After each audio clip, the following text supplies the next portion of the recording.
In this video, we'll talk about what's happening in your brain in the process of addiction, recovery, and relapse. If we know what's happening in our brains during addiction, then we will know how to overcome it, whatever you're addicted to. If there's one thing that you could be addicted to right now, what would that be? Throughout my 39 years of existence, I've experienced getting addicted to some choices, behaviors, activities, or some coping mechanisms that are both constructive or destructive. When I was 8 years old, I got addicted to riding my bicycle. I did that every day, even during midday, because our schools would start at 7 back then and then ends at 4. We have a lunch break about an hour from 12 until 1 p.m. I think that's 2 hours. I can't remember now. But during that lunch break, since my school is just near my house, I would come home and then ride a bicycle before going back to school. I like doing that because I kind of like the feeling of the wind on my face, the breeze, and it was exhilarating. I like riding really fast to feel that breeze on my face. And that made me feel happy after a crazy school day. That's one of the examples of a constructive coping mechanism. I would ride my bicycle after school to cope with the stresses that I experienced in school. During puberty, in high school, I got addicted to writing poems and playing a guitar. I loved it whenever my friends would borrow my notebook to kind of scan some of the poems that I wrote there, and they would pick the ones that would resonate with them the most, and some poems that would look great on their love letters, and they would write them down, copy my poems, and give them out to their crushes back then. That helped me develop my writing skills, so that is a habit that I've developed that's also constructive. Young adult life came and I got addicted to praise and fame. I was a bassist in a band and that made me feel so cool. And the praises I got from friends and strangers made me feel great. I think that is both constructive and destructive. Constructive in a way that I developed my skills in playing. From playing the guitar, I learned to play the bass guitar. But that became destructive somehow because my focus shifted from my studies to music. And also the bad habit of focusing on being so cool, on fame. And it got even worse in college.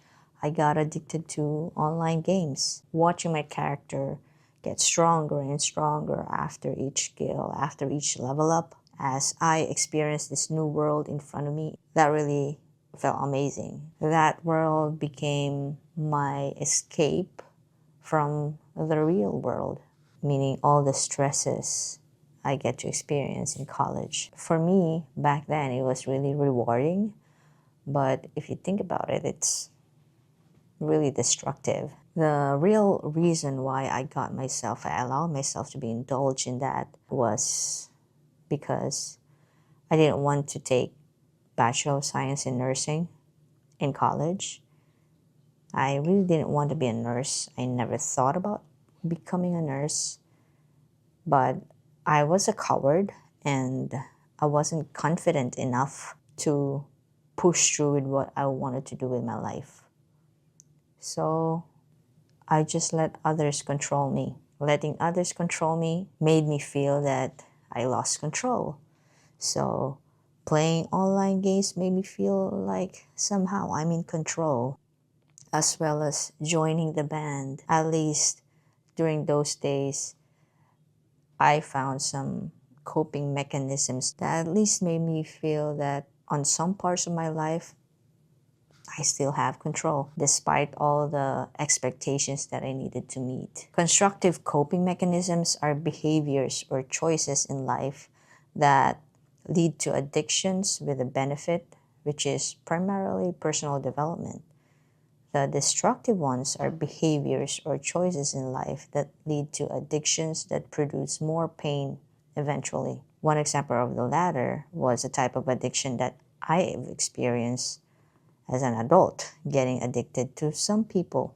Who are these some people that we can get addicted to? They are people that we care so much about, people that we fell in love with, people that we wanted to please most in our lives. And whenever we cannot satisfy them or our love isn't reciprocated, it results in more pain. But since they were the very reasons that we believed could give us pleasure at that time, we stayed.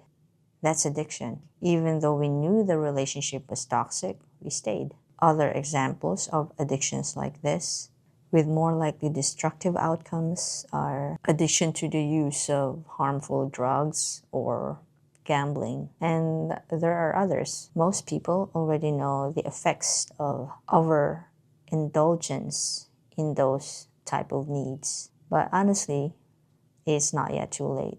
We can replace those type of addictions with something that could be better or beneficial for us. Some examples are writing, planning, goal setting, and even fitness, going to the gym. How? Let me tell you about the role of dopamine in all the pleasures and pain we experience in this life. That will be followed by what homeostasis is, how your actions affect your brain, and how it could lead to addiction. At the end of this video, we will touch on the topic of neuroplasticity, a topic that I also touched a lot in my previous videos, and how this type of process, neuroplasticity, could help us achieve the change we would ideally want for ourselves. So what happens in our brain before addiction? According to Dr. Anna Lemke, we are presented with a lot of rewards daily. Some examples are video games, social media. Other examples are watching series you love on Netflix, buying books you'll never have time to read, something that I always do, and shopping. What happens is every dose of some substance or those experiences that we're having, they all give us a feeling of reward, momentary happiness. It gives us exhilaration, joy. And why? It's because of dopamine release. Dopamine is responsible for making you feel pleasure, motivated, or even satisfied. Each dose of these rewards bring us so much pleasure because dopamine gets released in our brains. However, did you notice something about this illustration? On the other side of the scale is pain. According to Dr. Anna Lemke, pain and pleasure are located in the same part of the brain. It's still dopamine. Downregulation of dopamine happens for the brain to achieve homeostasis. What is homeostasis? Homeostasis is defined as a self-regulating process by which a living organism can maintain internal stability while adjusting to changing external conditions. Let's put it this way. Homeostasis keeps the balance in our body. Since we, humans and other organisms, are not designed to maintain high levels of dopamine, homeostasis happens. In this process, that same amount of force that tipped the scale to pleasure because of increased dopamine levels was also applied to tip the scale over to pain by decreasing the amount of dopamine. Our brain's dopamine levels go back to that baseline. The brain has to adapt. That's the reason why you may feel empty after binge watching something on Netflix. That's why after attaining that high, you feel worse. Your brain adapts, go back to normal, but you feel the pain in return. Now you have two choices. Either you counteract this feeling or you let it pass. Choosing to let it pass could quickly restore neutrality. Your brain goes back to the same balance that you had before you experienced the first dose of pleasure. But if you have chosen to resist the feeling and decide to do the same actions to get another dose of pleasure, that is the road to addiction, my friend. What happens to our brains during addiction? You become a person that always seeks pleasure.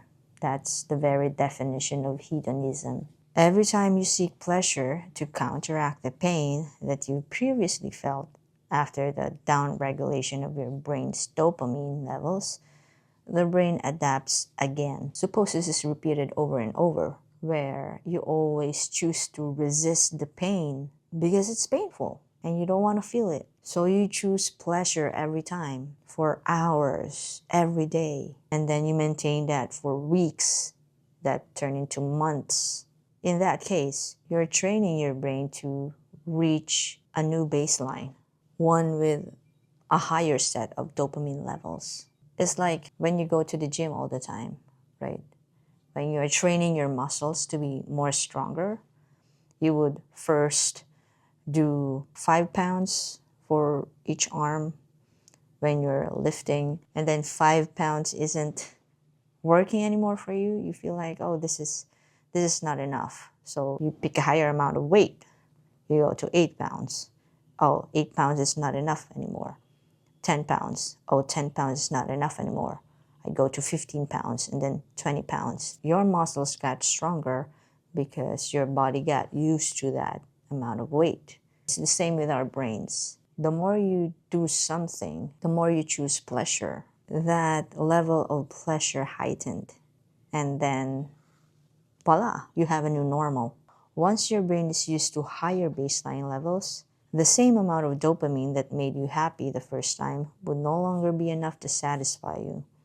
You will need more stimulus and more pleasure to achieve that higher level of satisfaction that you set. Like what I tried to explain earlier, it's like weight training at the gym. There will come a point where you will need to use higher weights because 10 pounds does not work for you anymore. Why does relapse happen? Since in addiction, your baseline for pleasure is higher, your pain feels much worse. Every time you try to stop, you will experience withdrawal. Some signs and symptoms of this is the following. Restless or anxiety because you are mentally preoccupied by your unhealthy habits or addiction. You crave for your addiction. Insomnia, dysphoria, or you feel like you will only feel satisfied once you succumb to your addiction. Crankiness or irritability because everything between you and your addiction feels like they're just in your way or they're keeping you from feeling the only thing that makes you feel satisfaction. With these signs and symptoms, you'll know when you're experiencing that the scale is tipping to the side of pain. So what can we do to fully recover and finally heal from your addiction instead of relapse? I believe that there's always a solution. I previously wrote about neuroplasticity and how it can help us become a better writer. I think I'm going to link that Medium story at the description below. So we can actually use neuroplasticity to turn things around. Here's the solution. When you're experiencing that your dopamine scale is tipping to the side of the pain due to the lower dopamine levels because you're lacking all the pleasure that you need to meet that new normal of dopamine levels, you return to those two choices. You either counteract or let it pass. The road to recovery is to let it pass, always. Do not overindulge. According to Dr. Anna Lemke, stop looking for passion. Instead, look around you. See what needs to be done. Whether that's the laundry, the dishes, helping out your neighbor in the garden, but you can't help him out right now because it's winter. Or simply opening that door at Starbucks or the grocery store for a stranger. We only need to focus on the simple things and just do what needs to be done. This kind of reminds me of my experience in working in a behavioral health facility a year ago. The focus was to let the patients experience the simple things, all the routines that they needed to do. In the morning, there's breakfast, lunch, dinner, and there are some activities in the morning, some workshops and activities in the afternoon, just some simple things. And they have a list for when they're going to have their shower, and we only needed to guide them, be there for them. The more we focus on those simple things, the better we get at letting the pain pass. This leads us to the next one. Don't be scared of getting bored. It's okay to live a boring life. At least try to hold yourself from doing activities that will give you high dopamine levels or high rewards for 30 days. In most cases, that is enough for the brain to recover and return to its original baseline. Mind you, like all recovering addicts would say, you'll feel worse before you get better. So you better expect that. Number 4, avoid intense activities, thrill-seeking, or escapism. The world is not just about you and what you want. It's mostly about what you can do today, one day at a time. The more you do it, the more your neural pathways get strengthened, changing the structure of your brain all over again. If you let your neural pathways get used to the new habit you are forming, more lasting rewards await. You will have a healthy dopamine levels. Therefore, simple or unexpected joys can be genuinely rewarding again. You will also feel less and less of your cravings, less and less mental preoccupation until they're replaced by something more constructive or beneficial to you, like good relationships, mental clarity, knowing your authentic self, and being grounded on the road to living the life you've always wanted. You will enjoy this life as it is because you are in the moment. Your neighbor, Lam.